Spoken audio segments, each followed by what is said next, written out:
അധികം മുളക് പൊടി ഒന്നും ചേർക്കാതെ നല്ല റെഡിഷ് കളറിൽ ബീഫോ ചിക്കനോ ഒക്കെ കറി വെക്കുന്നത് കാണിക്കാൻ വേണ്ടിയിട്ടാണ് സത്യം പറഞ്ഞാൽ ഞാൻ ഈ വീഡിയോ എടുത്തത്. അപ്പോൾ കറിയൊക്കെ നല്ല ഉഷാറായിട്ട് തന്നെ വന്നിട്ടുണ്ട്. പക്ഷേ ഇടയ്ക്ക് എൻ്റെ അടുത്തൊന്ന് പാളിപ്പോയിട്ടുണ്ട് കേട്ടോ. അപ്പോൾ നമുക്കത് വീഡിയോയിൽ കണ്ടു നോക്കാം. ആദ്യം നമ്മൾ ഉള്ളി നല്ലോണം ഒന്ന് പൊരിച്ചെടുക്കണേ. നമ്മൾ ഈ ബിരിയാണിക്കൊക്കെ പൊരിച്ചെടുക്കുന്ന പോലെ. പക്ഷെ അത്ര എണ്ണയിലൊന്നും മുക്കി പൊരിക്കണ്ട. ചെറുതായിട്ട് എണ്ണ ഒഴിച്ചിട്ട് വെളിച്ചെണ്ണ ഒഴിച്ചിട്ട് നല്ലോണം കൈ കൊണ്ട് ഇളക്കി അതൊന്ന് നല്ല ഗോൾഡൻ കളറാക്കി എടുത്താൽ മതി. അപ്പോൾ എൻ്റെ സത്യം പറഞ്ഞാൽ ഉള്ളിയൊക്കെ നല്ലോണം വന്നായിരുന്നു കേട്ടോ. പക്ഷേ ഇടയ്ക്ക് ഞാനൊന്ന് കണ്ണ് തെറ്റിയപ്പം ഉള്ളി ചെറുതായിട്ടൊന്ന് കരിഞ്ഞു പോയി.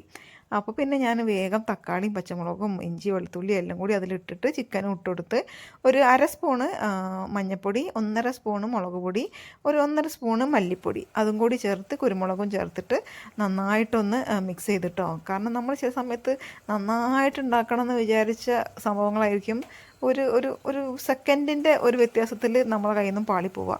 അതങ്ങനെയാണല്ലോ. നമ്മളെപ്പോഴും പെർഫെക്റ്റ് ആവണമെന്ന് വിചാരിച്ചാൽ അത് നടക്കണ കാര്യമൊന്നുമല്ല. പക്ഷെ നമ്മളത് അഡ്ജസ്റ്റ് ചെയ്തിട്ട് എന്താ പറയുക, അത് റെഡിയാക്കി എടുക്കണം.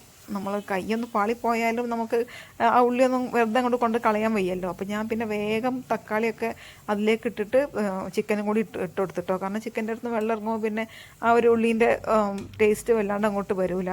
അപ്പോൾ കറിയൊക്കെ നല്ല ഉഷാറായിട്ട് വന്നിട്ടുണ്ടായിരുന്നു. അപ്പോൾ ഞാൻ കുറച്ച് കറിവേപ്പിലയും കൂടി ഇട്ട് കൊടുത്തിട്ടുണ്ട്.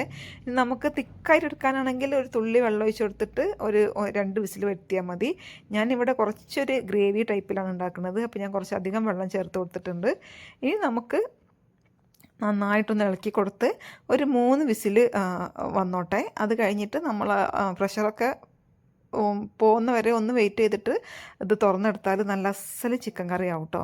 നല്ല റെഡിഷ് കളറിൽ. ഇപ്പോൾ ഗ്രേവി വേണ്ടെങ്കിൽ കുറച്ച് തിക്കാക്കി എടുത്താൽ ഒന്നും കൂടി ടേസ്റ്റ് ഉണ്ടാവും. പക്ഷേ ഇതാ കണ്ടോ, ഉള്ളിയൊക്കെ കരിഞ്ഞു പോയെങ്കിലും കറിക്ക് പ്രശ്നമൊന്നും ഉണ്ടായില്ല. എന്നാലും എന്താ പറയുക, വീഡിയോയിൽ കാണിക്കുമ്പോൾ നമ്മൾ പെർഫെക്റ്റായി കാണിക്കണം എന്നാണല്ലോ. പക്ഷേ നമ്മൾ മനുഷ്യരല്ലേ, എപ്പോഴും പെർഫെക്റ്റ് ആവാനൊന്നും പറ്റില്ലല്ലോ. എന്നാലും കറിയൊക്കെ നല്ല അടിപൊളിയായിരുന്നു. അപ്പോൾ നിങ്ങൾ ചെയ്യുമ്പോൾ ഉള്ളി കരിയാതെ ശ്രദ്ധിക്കണേ. അങ്ങനെ ഒന്ന് ചെയ്ത് നോക്കൂ.